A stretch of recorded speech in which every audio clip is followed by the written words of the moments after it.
Sup peeps, it's the dude from Beast Mode Gaming. So this is going to be my instructional video on how to tank Polaris. Nightmare, of course. Okay, so the first thing I'm going to do is equip my build.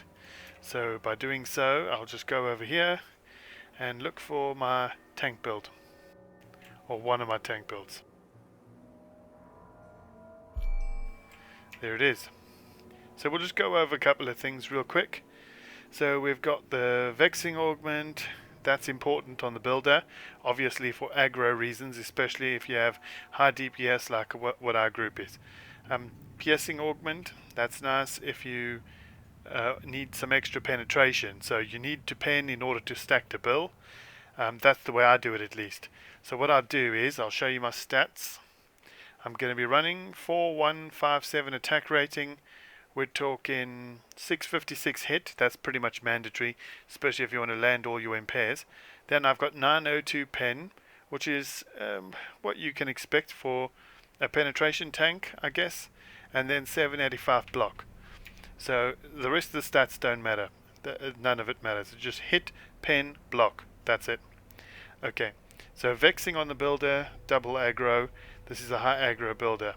Then we've got the pen, 7.5% chance extra, and that's nice. I've got the fierce augment over there, so 5% pen, 5% crit chance, and yeah, the rest of them, they don't matter. This one over here, the inspiring augment, I like this one because it gives 5% extra DPS, basically. It gives the DPS 5 extra DPS. And then I've got the Art of War over there. That's what that's on, and I always impair with that. At least most of the time I use that as my first impair. That's pretty much it. There's nothing special going on here. Blade Torrent, as you saw. Molten Steel, I got 1 impair, 2 impairs, 3 impairs. I run 3 impairs in most dungeons. I know there's a lot of ways that you can do DPS tanking and all that stuff, but to be honest, for somebody who's just learning how to tank, leave the DPS to the DPS. And you just focus on your job. 1, staying alive, and 2, keeping the group alive, basically. As long as you have aggro on the boss, the DPSs shouldn't take any damage, unless they're stupid and they're standing AoE and shit, which can sometimes happen. Okay, so let's begin. The first set of dudes over here. Alright, check. This is some of that stupid DPS shit I was telling you about. You remember? Okay, there we are. So I always select the big dude. And hopefully my other DPSs will come to my aid in a minute. There we are.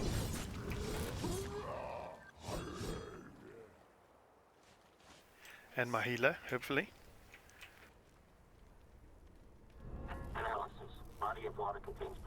Okay, the first boss. So what you're going to want to do is, or what I do is, if you look where my mouse pointer is right there, it's the edge of the water. What I do is, I will run up to that edge and hit my rocket launcher right there. And if you hit your rocket launcher at the edge of the water, you will literally land at that boss's feet. Then you can just stand right there in his face and just go impair, and that'll be the end of the fight. Another thing I recommend is this piece over here, the agitation configuration. Increases hate generated by 400% for 15 seconds, 1 minute cooldown. That is literally the best thing that you can get in this game, for tanking at least. So my rotation is going to be rocket launch over there, get to the boss, hit agitation configuration, then immediately he'll be doing his 2 impairs that need sort of his 2 abilities or things that he does that needs impairing. So I'll be doing Art of War first, and then probably that one over there. And he'll probably be dead after that, since it's a high DPS group. So we'll see. Right, so let's do this.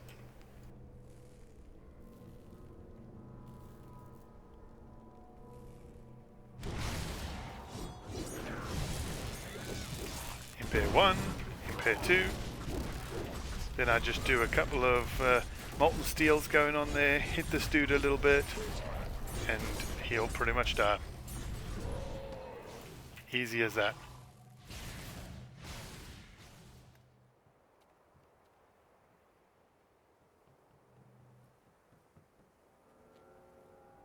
So I think that was charged hack that needed impairing. And the other thing, I think it was deep blast. I'm pretty sure it was deep blast. Or something like that.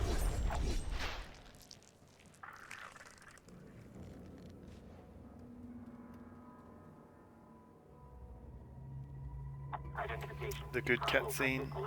There we are. Now we'll just kill some of this stuff a little bit.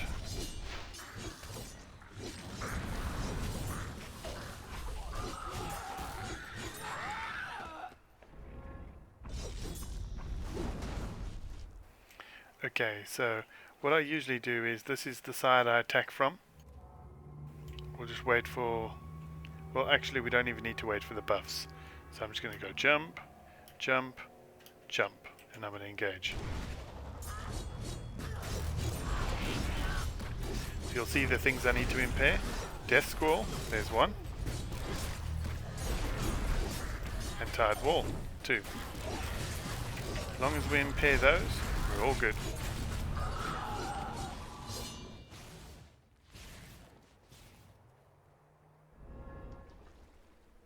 So this dude, it's the same thing. There's going to be charged hack, which needs to be impaired, because even my health, which is 8,394, he can hit 8,000 with one charged hack very easily. And then it'll be deep blast. If you get hit by deep blast, you will literally be knocked back, and correct me if I'm wrong, but I think that might be an aggro reset as well. And he does something called Moya's Echo.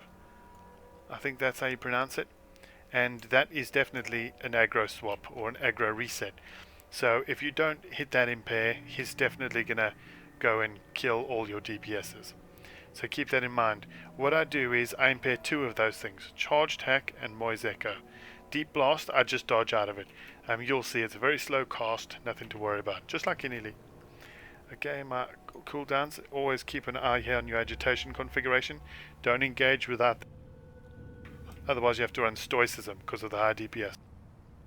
Okay, let's do this.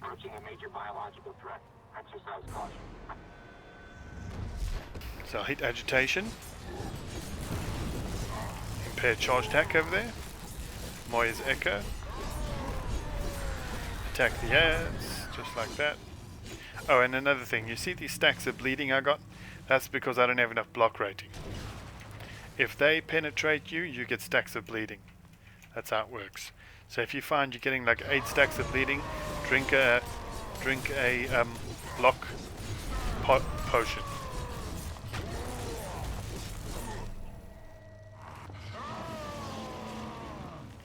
In case you're wondering, yes, we burned through a phase. There were supposed to be 2 of those phases and we just burned through it. When in doubt, burn through the phases. That's what I always say.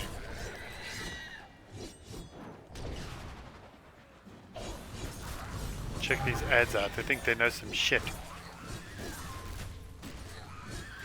See my stacks of bleeding? That means I got penetrated. Sounded dirty. Check all my blood coming out. It's awesome. Charged hack, impair that. Moya's Echo, impair that. Now I can come and stand on this little ledge here. And so he does.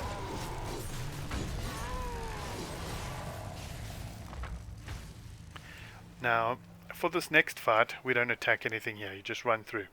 So for this next fight, what we normally do is we'll have somebody use wings to kill the 3 ads, which I'll explain to you in a second.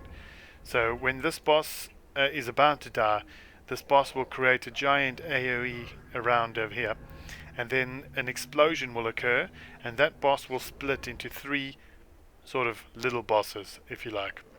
And what we do is we usually have somebody put the wings down just before the explosion, and then the wings instantly kills the 3 dudes in there, and that's the end of it. But for the purpose of this video, I'm going to assume you don't have the wings, which by the time you get to Nightmare Dungeons, I guess maybe you should have the wings by now. But yeah, so we're going to show you the technique with no wings. I'm just going to type to my group no.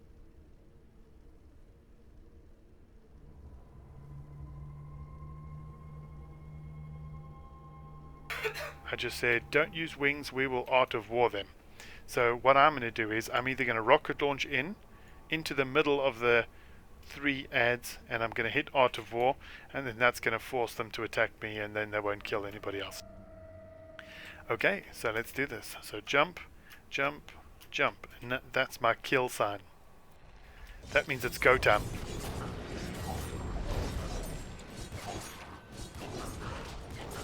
There's the buffs.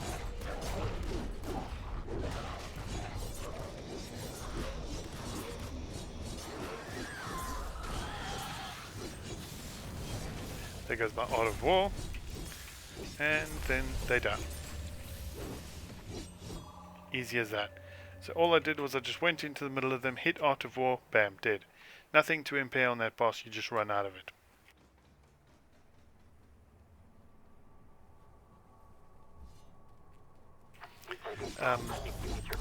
Hopefully this commentary isn't sort of repetitive.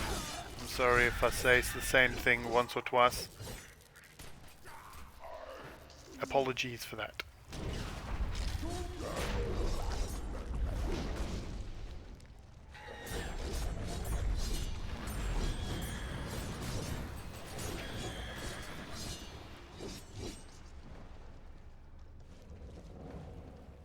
And this is a method that I teach everybody that I've taught to tank. I teach everybody the same. I've taught many tanks, and the method I'm teaching you guys is exactly how I teach them when they're literally in my group with me. So what's going to happen is I'm going to go to the right hand side over there if you're looking at my mouse pointer, and the DPSs are going to go to the left hand side, and the reason we separate is because when this boss attacks me, he does a chain attack, and the lightning would literally jump off of me and kill my DPSs. So we have to be on opposite corners of that over there. That's why it's best to avoid the tank. So what I'm going to do is I'm going to impair Tide Wall, and I'm going to impair Psychic Death Wall or Psychic Death Wave or something. You'll see it pop up round about here on my cast bar. So feel free to pause the video and look on the screen and see when the abilities come up. I have some mods that sort of bring my shit up over there. If you're interested in the mods, or if you have any questions about mods, feel free to drop them down below and I'll answer them as soon as I can. So again, make sure the buffs are off cooldown, make sure your agitation configuration's off cooldown, and then give the DPSs the kill sign. 1 jump, 2 jumps, 3 jumps. Let's go.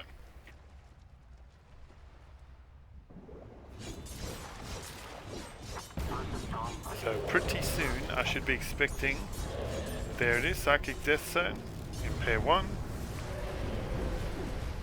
Tide Wall, impair that, and he dies.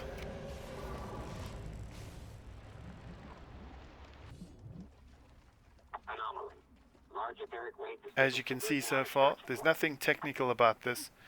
There's nothing to be afraid of. As long as you got the right stats, the best way to learn is to just jump right in and do it. What I would recommend is trying to find a nice cabal or a group of people. But what I find really annoying is if I'm learning to tank in a group, sort of like a pug group, but not really a pug group, if you see what I mean, where there's like a backseat tank, and every time you do something and then they just say, oh no, don't do that, do this, and then somebody else in the group goes, no, do this rather, and then they like sort of contradict, and then somebody else says, yeah, but I've seen somebody go with somebody else who's done it like this, and then somebody else has seen somebody else do it something like somebody else. It's like, oh my god, how about you just shut up and let me tank, you know? So you want to do it with nice people, because it can get annoying. As you can tell, that was like really annoying for me. So what I do here is, to make my job, or to make the healer's job easier, I'm going to take off one of my impairs,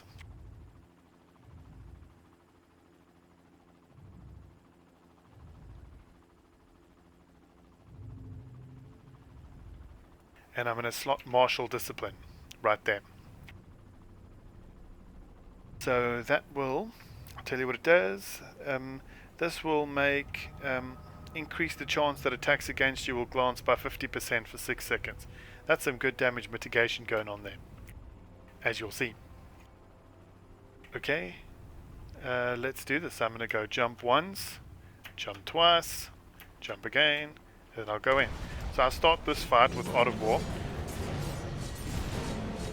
Then I hit my agitation, and then I can sort of face tank the first few cleaves, because these attacks will literally glance me.